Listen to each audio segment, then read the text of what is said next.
EAS in Pittsburgh has issued a severe thunderstorm warning for Guernsey County, southeastern Muskingum County, northern Noble County, until 9 p.m.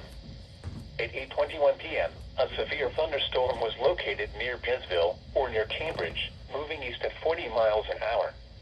Hazard, 60 miles an hour wind gusts.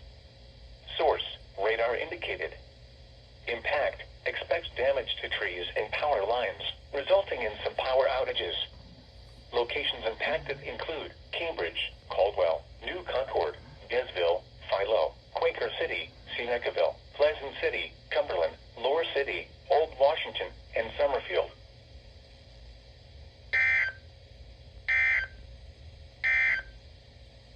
Now here is the official National Weather Service forecast.